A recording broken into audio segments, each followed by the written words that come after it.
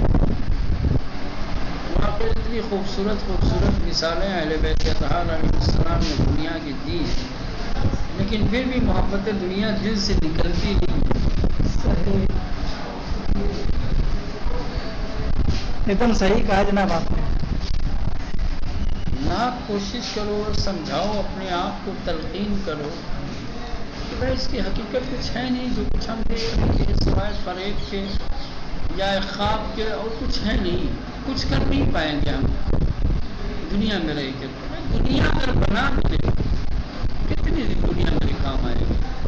صحیح، سوائے ہلاکت میری ضرورتیں بڑی مختصر ہیں۔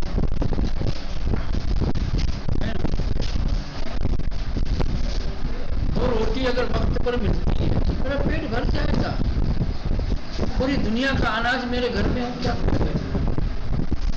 کھانی دو ہی روٹی ہے۔ 50 شہروں پہ میرا قبضہ ہو، 50 شہروں پہ میری حکومت ہو، دنیا میری اسیر ہو، ساری شہروں میں پیر پھیلا کے تو نہیں سو سکتا نا۔ ایک چارپائی کے لیے میرے پاس میری تو جگہ کافی ہے نہیں؟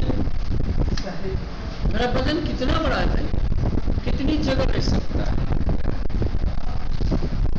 ایک چارپائی میرے جسم کے لیے کافی نہیں ہے، مرنے کے بعد ایک تابوت کی، جتنی مرنے کے بعد جگہ کی ضرورت ہے اتنی زندگی میں بھی ضرورت ہے، اس کی طاقت نہیں ہے۔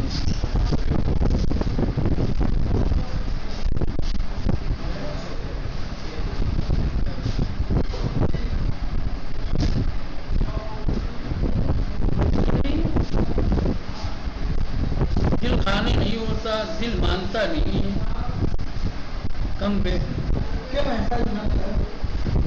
کیوں ایسا؟ ایسا نہیں ہے کہ ایمان کی کمزوری ہے۔